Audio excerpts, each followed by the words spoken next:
Ya, belum ada 6 bulan sejak studio tour gue yang terakhir, sekarang udah pindah, udah studio baru lagi. Heran gue, kok jadi orang labil banget gitu, hobinya pindah-pindah mulu. Oke, selamat pagi, siang, sore, dan malam semuanya. Selamat datang di studio baru gua ya, yang mudah-mudahan aja sih awet jadi studio gua untuk jangka waktu yang panjang gitu ya. Jadi gue bikin video ini karena gue tanya kalian di Instagram gua, kalau misalnya gua udah sampai 20.000 subscribers, mau nggak kalau misalnya gue bikin video yang ngebahas studio baru gua. Dan mutlak ya, hasil pollingnya semuanya pada mau, dan karena sekarang gue udah 20.000 subscribers juga, jadi ini dia videonya. Tapi sebelum itu gue mau kasih background dulu buat para pendatang baru ke channel gue. Kalau 6 bulan yang lalu itu studio gue nggak di sini, tapi di ruangan yang sebelah. Ya, jadi ini dia ya, mantan studio lama gue yang sekarang udah gue jadiin kamar tidur. Bisa dilihat di sini temboknya tuh jelek banget ya, banyak banget bekas tempelan peredam, terus banyak bekas paku juga gitu kan. Pokoknya ini masih hancur banget lah temboknya. Gue tuh inget kalau pernah ada orang yang ngasih gue warning untuk jangan agresif banget dalam nempel-nempel dan maku-maku gitu ya di tembok studio gue yang lama, karena kalau misalnya nanti gue memutuskan untuk pindah atau memutuskan untuk rearrange studionya gitu, bakal susah buat dibersihinnya dan direstornya gitu. Tapi waktu itu gue bilang ke orang itu kalau gue nggak ada niatan buat pindah dalam waktu dekat. Enak ya jilat ludah sendiri.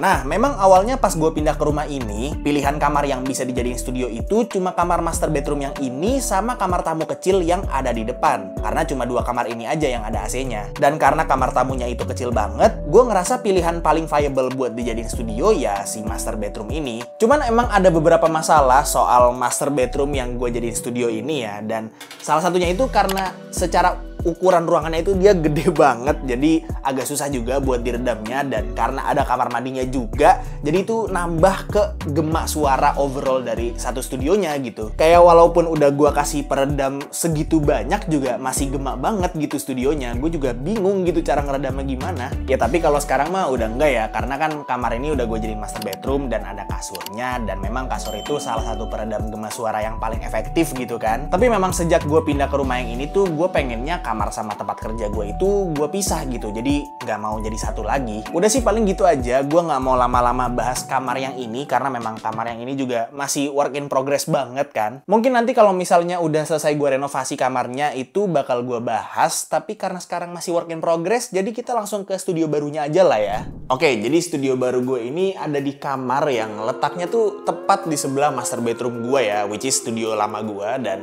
ini dia untuk studio baru gue.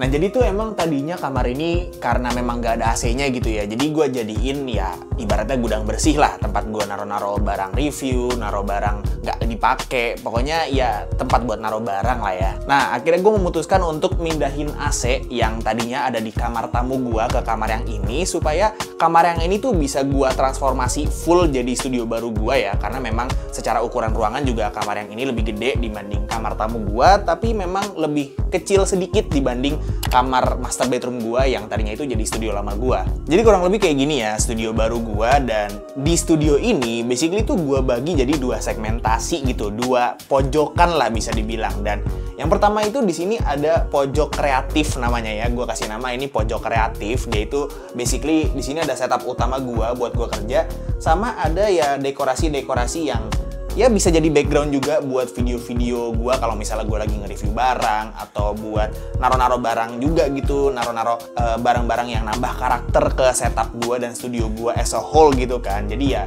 makanya gue sebutnya ini pojok kreatif. Nah kalau ini tadi namanya pojok kreatif, kalau yang di sana yang segmentasi studio satunya lagi ini beda ya, ini gue kasih namanya pojok operasional. Jadi emang rasanya agak susah ya kalau misalnya di kerjaan gue yang sekarang itu punya studio yang full estetik gitu ya. Jadi karena di sini emang isinya pojok operasional gue, jadi ya apa adanya banget secara estetika, karena memang ya isi pojokan ini tuh hal-hal yang ngebantu gue secara operasional aja sih. Jadi di sini ada meja secondary gua yang basically gua pakai buat memang operasional gua ya. Jadi kalau misalnya gua jual barang X review gitu, itu gua packing barangnya di sini, terus gua print label pakai printer gua, dan kadang-kadang juga sebenarnya meja ini gua pakai buat konten juga sih, kayak misalnya buat unboxing barang gitu ya, atau buat bikin video setup yang karena gua males bongkar setup utama gua, jadinya gua bikin setup barunya di sini gitu. Jadi ya ini multifungsi banget sih meja secondary gua. Sama di sebelah pojok operasional ini juga ada tempat kosong yang gue dedikasiin khusus buat naro lighting softbox gue yang segede gaban ini, sama buat naro tripod juga, karena memang ya ini kan studio gitu, jadi pasti butuhlah hal-hal kayak begini, entah lighting, tripod gitu-gitu. Jadi ya daripada gue keluar masuk kamar bawa-bawa si lighting segede gaban ini, ya gue siapin aja gitu tempat khusus buat dia. Oke, jadi studio baru gue yang sekarang ini ukuran ruangannya tuh kurang lebih di 7,75 meter persegi ya, which is sedikit lebih kecil memang dari studio lama gue, cuman jadinya benefitnya gue lebih gampang gitu buat ngeredam gemak suara dari satu studio ini. Kayak yang bisa kalian lihat di sini, gue ada pasang dua bentuk peredam ya. Yang pertama itu ada peredam busa telur yang sebenarnya ini harusnya warna putih ya, cuman ya nanti gue jelasin lah kenapa bisa jadi warna kayak gini. Terus ada juga peredam kayu juga di atas setup utama gue yang sekaligus jadi dekorasi juga. Cuman memang karena gue itu jarang nge-shoot video yang angle-nya ke arah sini gitu ya, jadi gue redamnya apa adanya banget. Sedangkan yang peredam bagusnya tuh ya di pojok kreatif gue tadi gitu. Sekalian aja lah ya gue jelasin sekarang. Jadi kalau kalian notice, kenapa ini peredam bisa belang gini warnanya? Sebenarnya itu semua peredam busa ini tuh harusnya warna putih semua. Cuman karena gua nge-vape di studio ini, jadinya lama-lama warna kuning gini ya. Ini malah kelihatan banget belangnya di sini karena memang peredam yang itu tuh baru banget gua pasangnya gitu dibanding yang lainnya. Ini tapi lama-lama warnanya bakal sama juga sih karena gua nge-vape terus gitu di studio ini. Jadi ini tuh harusnya warna putih, cuman kenapa jadi warna kuning gini ya? Tapi emang sih, jujur aja sejak bikin studio yang kepisah sama kamar, yang artinya furniturnya tuh kayak nggak ada yang ada cushionnya gitu, ngeredam gemak ruangan itu jadi cukup challenging sih. Kayak ini juga di studio gue yang sekarang ini, gemanya masih belum keredam sepenuhnya gitu, masih nggak rata. Kayak misalnya kalau gue ngomong ke sini, karena di sini full peredam, jadi gemanya tuh kayak hampir hilang gitu. Tapi kalau misalnya gue ngomongnya ke sono gitu, itu gemanya cukup noticeable karena peredamnya nggak rata gitu. Cuman ya cukup better lah dibanding studio gue yang lama gitu kan. Jauh sih betternya sih, karena emang di studio yang ini juga nggak ada kamar mandinya. Dan studio lama gue tuh gemanya parah banget gara-gara ada kamar mandinya cuy. Nah memang sebenarnya secara fundamental studio baru gue ini tuh isinya kurang lebih masih sama lah sama studio lama gue. Tapi ada satu hal baru yang bisa gue cukup banggain sih, dan di situ. Nah, ini dia. Jadi kalau kalian ingat, perkabelan duniawi di studio lama gue ini tuh hancur banget ya. Terutama di main power socketnya yang susah banget buat dirapihin, karena gue bingung juga gitu caranya gimana waktu itu. Nah sekarang, sebenarnya konsep main power socketnya tuh masih sama kayak yang di studio lama, cuman di sini gue bikin serapi mungkin dengan cara cuma colok satu kabel doang ya ke main power socketnya, which is buat si stabilizer gue ini. Nah terus buat sumber listrik alat-alat gue yang di studio ini tuh kebagi jadi dua stop kontak ini ya, yang gue routing sepanjang tembok gue pakai kabel clips yang dipaku gitu. Jadi buat setup utama ada stop kontaknya, buat setup secondary juga ada stop kontaknya. Terus ada satu lagi buat internet studio ini tuh, kalau untuk wifi-nya sebenarnya routernya masih ada di studio lama gua ya, which is yang sekarang jadi master bedroom gua. Jadinya gua tuh pakai kabelan yang gua masukin lewat plafon atas itu dan gua routing lagi gitu. Jadinya ke setup utama gua buat PC gua gitu. Jadi ada kabelan khusus yang gua routing dari atas plafon buat PC gua. Sisanya ya pakai wifi. Oke, jadi biar simple, gue mau mulai dari si pojok operasional dulu. Jadi seperti yang udah gue bilang tadi, memang meja ini cuma buat operasional gue aja most of the time, jadi isinya juga nggak banyak-banyak banget. Mejanya masih sama, pakai Rexus Elevate Standing Desk yang cukup kepake ya buat beberapa konsep video, kayak misalnya yang panduan beli mouse gaming kemarin, jadi bisa bikin video sambil berdiri gitu kan. Terus di bawahnya ada nakas buat storage dan ada stop kontak juga buat nyolok-nyolok. Sama sebenarnya mejanya juga ada laci sih, tapi emang lacinya tipis banget, jadi nggak terlalu bisa masuk banyak barang gitu. Nah, di mejanya ini paling biasanya isinya cuma laptop sama printer aja ya. Tapi memang biar ada karakternya dikit, gua taruh lampu meja, tray kayu buat daily necessities, sama pegboard meja juga buat ala-ala aja. Dan karena memang nggak terlalu banyak isinya dan nggak terlalu sering gue pakai juga buat kerja selain operasional gitu, jadi secara cable management juga nggak terlalu gue perhatiin ya. Karena memang meja ini sekarang juga gue pakai buat ya bikin-bikin video konten yang butuh meja. Jadinya meja ini yang sekarang digeser-geser gitu ya buat ganti-ganti angle gitu. Dan kalau misalnya cable managementnya gue bikin yang terlalu rapih, kayaknya bakal ribet banget deh. Oh ya, sama kursinya ini ya. Ini kursi untuk setup secondary gue pakai Neo Serenite. Sebenarnya ini kursinya enak, ini tuh empuk banget, enak buat relaxing aja gitu ya. Cuman memang kayaknya gara-gara joknya terlalu empuk ini, terlalu enak ini, kalau misalnya dipakai buat kerja yang dalam jangka waktu lama gitu, malah bikin punggung gue sakit sih. Gue nggak tahu kenapa bisa kayak gitu ya. Ini gue awalnya sebenarnya lebih suka kursi gue yang ini gitu dibanding kursi gue yang satu lagi, cuman kok lama-lama punggung gue sakit ya. Terus kan di sini ada jendela ya yang gue tutup pakai gorden hitam gitu, yang sebenarnya sih bagus ya, ngasih kontras gelap gitu ke studio gue yang full putih gini catnya. Tapi sebenarnya tuh gue pengen pakai blinds gitu ya, pakai kerai gitu supaya bisa ngasih natural lighting yang lebih soft ke video-video gue kalau misalnya lagi nge-highlight produk atau ya sekedar ngasih soft natural lighting aja lah. Tapi masalahnya jendela ini tuh nggak langsung keluar gitu ya. Jadi dia jendelanya justru malah ke gudang kotor rumahnya. Jadi ya percuma juga kalau misalnya gue kasih blinds, bakal gelap-gelap juga akhirnya. Oke, jadi ini dia ya pojok kreatif. Mungkin akan lebih enak kalau gue mulai dari setup utama gue dulu kali ya. Jadi ini dia setup utama gue, tempat gue kerja tiap hari yang emang ada beberapa perubahan ya. Cuman base-nya tuh masih sama kayak yang di studio lama. Kayak misalnya PC-nya masih sama, masih pakai footrest easy juga, mejanya masih pakai IKEA Trotten, masih pakai Deshelf Press Play, lampunya juga masih pakai Press Play Workshop Desk Lamp, dan overall aksesorisnya juga masih sama ya. Kayak misalnya ada cup holder sekaligus headset holder dari Easy yang kepake banget sih ini buat naruh minum. Tapi gue ada tambah satu coaster lagi buat kopi. Jadi emang biasanya tuh gue ada 2 minum ya. Ada air putih sama kopi. Terus ada mic stand Soundtech, mic-nya pakai Filworld PM1 yang sempat gue review juga. Masih ada si sound card ala-ala, jam digital kayu yang belum gue benerin jamnya. Speakernya masih pakai soundbar Rexus yang udah goib ya, udah susah dicarinya kayaknya sekarang. Ada docking station Orico juga, sama ada beberapa gamepad yang sebenarnya tiap hari gue pakainya tuh cuma si Fly Digifader 4 Pro aja sih. Sisanya cuma buat jadi pemanis setup aja. Nah, perubahan major dari setup gua yang utama ini tuh ada di monitornya ya. Yang sekarang ini bisa kalian lihat gua pakai monitor 34 inci ultra wide yang ngebantu banget secara produktivitas karena gua tuh kerja pakai monitor ini tuh enak banget coy. Bener-bener enak banget kalau misalnya dipakai buat multitasking. Dan karena gua sekarang lagi jauh lebih sering main game AAA, terutama Cyberpunk ya. Ini gua kecanduan banget sih main ini. Jadi mantep banget sih pakai monitor ultra wide kayak gini.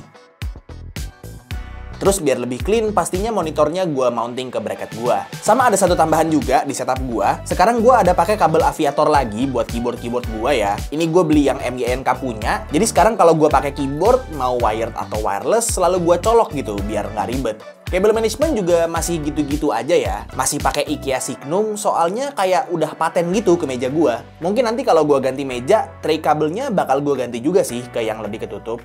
Jadi kurang lebih itu ya untuk setup utama gua, tempat dimana gua ngabisin lebih dari 50% waktu hidup gua ya. Nah, sisanya kalau dari pojok kreatif ini basically ya dekorasi-dekorasi yang nambah karakter lah ya ke studio gua. Kayak misalnya di sini masih sama pakai backboardnya IKEA yang gua pakai buat naruh koleksi keyboard gua. Terus di sebelahnya ada poster kayu Star Wars yang masih sama juga. Nah, terus ini di bawahnya gua ada beli lampu IKEA yang sebenarnya dari lama udah masuk wishlist gua, tapi somehow kayak nggak kebeli-beli gitu. Ini lampu simple banget sebenarnya, tapi nambah layer ambient lighting ke studio gua banget sih. Terus di sebelahnya gue ada beli coffee table ala-ala gitu. Ini buat gue taruhin kotak tisu sama tanaman palsu IKEA buat dekorasi, sekaligus nambah kontras warna ke pojokan ini gitu ya. Nah, terus di sebelahnya lagi, ini gue beli rak tingkat IKEA Lerberg yang perfect banget sih buat nambah dekorasi ke pojokan ini. Di tingkat paling atasnya gue ada taruh keyboard sama figur Funko Pop Star Wars. Terus di bawahnya gue ada beli lampu IKEA lagi, sekaligus ada figur Star Wars juga. Dan di tingkat bawahnya lagi ada koleksi keyboard gue yang pakai acrylic standnya Press Play. Dan ada figur Star Wars lagi. Ya, kalau mungkin dari tadi kalian belum notice, gua itu emang sesuka itu sih sama Star Wars. Terus karena yang tingkat paling bawah ini biasanya nggak kelihatan di kamera, jadi gue jadiin tempat naruh tas aja. Dan paling itu aja ya untuk pojok kreatif studio gua sama ya overall studio gua inilah ya. Paling tuh kalau misalnya ada yang mau gua tambahin, gua itu penasaran sih kira-kira kalau misalnya studio gua ini gua tambahin karpet itu cocok apa enggak. Soalnya tuh kan karpet bisa jadi peredam gema suara ruangan juga gitu kan. Cuman tuh masalahnya karpet yang kayak gimana gitu yang cocok sama studio gua ini. Apalagi kan mobilitas di studio ini tuh cukup tinggi ya, kayak misalnya gua mindah-mindahin lighting, mindah-mindahin kamera, mindah-mindahin meja yang segede gaban itu. Sama kursi-kursi gue juga pada beroda semua gitu kan. Kira-kira kalian ada nggak rekomendasi buat soal perkarpetan ini? Coba komen di bawah. Oh iya, ada satu lagi yang mau gue bahas ya. Jadi karena memang studio ini banyak barangnya gitu kan, jadi ya cukup rentan buat berdebu. Dan apalagi kalau misalnya bocil-bocil gue lagi pada main ke studio juga, jadi pastinya kayak banyak bulu kucing yang bertebaran di mana-mana. Jadinya di sini gue ada beli vacuum cleaner yang namanya Kanso Living TXG1. Gue beli vacuum ini tuh gara-gara di review si Tech Manis. Basically dia vacuum cordless multifungsi yang bisa panjang pendek ya. Yang panjangnya itu ada join tambahan yang bisa nekuk kalau buat ke kolong-kolong. Ada beberapa macam kepala juga, ada pel-pelannya juga. Pokoknya lengkap banget lah. Kalian kalau misalnya pengen nonton review lengkap soal si vacuum cleaner ini, bisa nonton videonya si Tech Manis aja, karena dia di situ udah jelasin secara lengkap banget ya. Karena gue juga nonton video dia soalnya. Nah, alasan gue ngebahas vacuum cleaner ini tuh ada dua ya. Yang pertama pastinya karena dia itu ngebantu banget buat gue ngebersihin studio dan satu rumah gue sehari-hari gitu kan. Nah, yang kedua, gue beli vacuum cleaner ini tuh harganya cuma 700 ribuan aja cuy. Gila sih, padahal waktu si Tech Manis review tuh ini harganya masih 1 jutaan cuy. Terus sekarang pas gue beli, harganya udah turun jadi 700 ribuan. Jadi kalau misalnya kalian lagi nyari vacuum cleaner, kayaknya kalian harus beli vakum yang ini sih, fix banget. Oke, jadi itu dia ya untuk studio baru gua. Kalau misalnya kalian ada lihat sesuatu di video ini dan belum sempat gua jelasin juga, kalian tinggal komen aja di bawah dan nanti bakal gua jawab. Jujur, gua nggak pernah expect ya kalau gua itu bisa punya kesempatan bikin studio gua sendiri yang cukup proper di usia semuda ini. Dan pastinya gua berterima kasih banget buat kalian semua yang udah selalu support gua dalam perjalanan gua ngonten selama ini gitu kan. Kalau nggak ada kalian, semua ini kayaknya nggak ada deh. Nah, buat kalian yang tertarik buat beli barang-barang yang sama yang kayak ada di studio gua ini ya, itu di deskripsi di bawah udah gue bikinin spreadsheet dedicated yang isinya tuh link pembelian barang-barang yang sama yang ada di studio gua. Jadi buat kalian yang pengen beli, langsung cek aja. Paling segitu aja sih untuk videonya. Semoga video ini bermanfaat buat kalian semua. Dan sekali lagi, thank you banget semuanya buat 20.000 subscribers. Like kalau kalian suka videonya, dislike kalau nggak suka. Jangan lupa subscribe supaya kalian nggak kelewatan video gue yang selanjutnya. Dan kita ketemu lagi di video yang selanjutnya. It's me, Boy Tommy, and as always, peace out.